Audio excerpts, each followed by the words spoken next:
ছোটবেলায় একটা ভাব সম্প্রসারণ পড়েছিলাম, পুষ্প আপনার জন্য ফোটে না। অর্থাৎ ফুলের জন্মই হয়েছে অন্যকে আনন্দ দেওয়ার জন্য, অন্যের মাঝে নিজের ঘ্রাণ সুবাস ছড়িয়ে দেওয়ার জন্য। ঠিক সেই ভাব সম্প্রসারণের মতো আমরা নারীরা নারী জীবনটাকে ঠিক ওই ফুলের সাথেই তুলনা করি। ফুলের জীবনের সাথে আমাদের জীবনের অনেকটা মিল খুঁজে পাই আমি। ফুল নিজেকে বিসর্জন করে অন্যের জন্য, জন্মই হয় তার অন্যের আনন্দ দেওয়ার জন্য। আর নারীরা যখন জন্মগ্রহণ করে তারপর থেকেই তার মানুষের মন গুছিয়ে চলার, মন বুঝে চলার, সেবা যত্ন করা, অন্যের মনোরঞ্জন করা, স্বামীর প্রত্যেকটা কথা শুনে চলা, পরিবারের প্রতিটা মানুষের মন জুগিয়ে চলা। এই মন জুগিয়ে চলা, সবার মনের মতো হয়ে ওঠা, এই করতে করতে করতে করতে না নারীর ভিতর থেকে একটা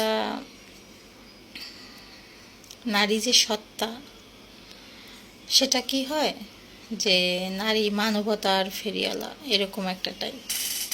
নারী হচ্ছে অন্যের জন্য প্রস্তুত সব কিছু করতে, অন্যের সুখের জন্য নিজেকে বিলিয়ে দিতে পারে, এরকম একটা বিষয়। এবং সমাজ সংসার এগুলোতেই অভ্যস্ত। কিন্তু দিন শেষে নারী এতটা বুকের ভিতরে কষ্ট এবং যন্ত্রণা নিয়ে একটু একটু করে বড় হতে থাকে, যেটা পরিবার এবং সংসারের মানুষ বুঝতে পারে না। একটা পরিবারে দুটো সন্তান, একটা মেয়ে একটা ছেলে। মেয়েটা যখনই তার বাবার জুতোটা এগিয়ে দেওয়া শুরু করে, তখনই পরিবারের মানুষের মাঝে একটা ভীষণ রকমের আত্মতৃপ্তি কাজ করে যে মেয়েটা বাবার যত্ন নেওয়া শিখে গিয়েছে। কিন্তু পরিবারে যে ছেলেটা থাকে তাকে নিয়ে এসব মাথা ব্যথা নেই। মেয়েটা বাবার যত্ন নেবে, মায়ের হাতে হাতে মায়ের সমস্ত কাজকর্মে সাহায্য করবে, ছোট ভাইটার দেখাশোনা করবে, বড় ভাইটা কখন আসবে, বড় ভাইয়ের খাওয়া দাওয়া, এগুলো একটা মেয়ে পরিবারে দেখে। পড়াশোনার পাশাপাশি এগুলো কিন্তু নর্মালি করে।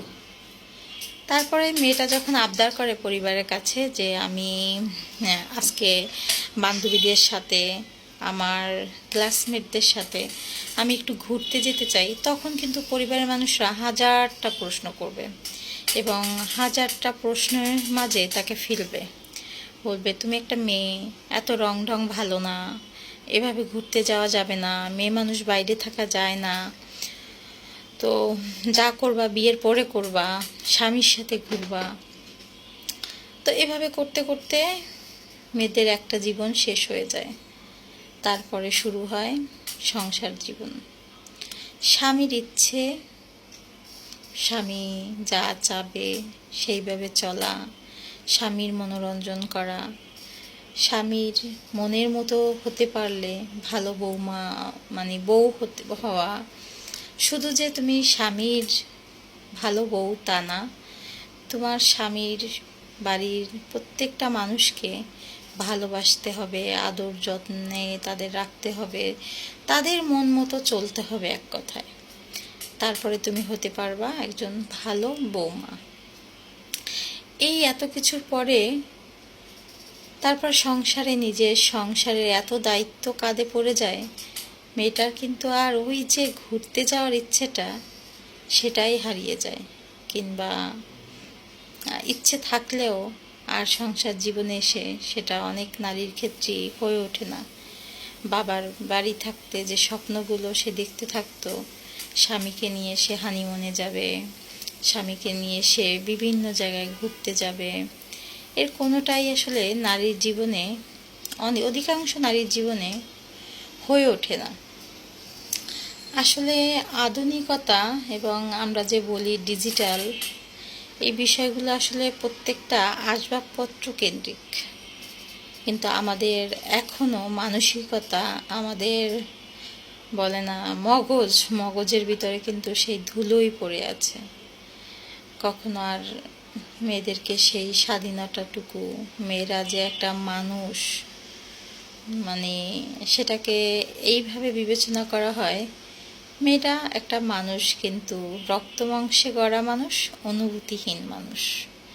মেয়েদের যে একটা অনুভূতি আছে, মেয়েদের একটা চাওয়া পাওয়া আছে, একটা মেয়ের অনেক আশা আকাঙ্ক্ষা আছে, এগুলো মেয়েদের জীবনে ঘটে না অধিকাংশ। তারপরে সংসার জীবনে আসার পরে একটা সময় ওই মেয়েটা সংসার করতে করতে অনেকগুলো বছর পার করে দেয়।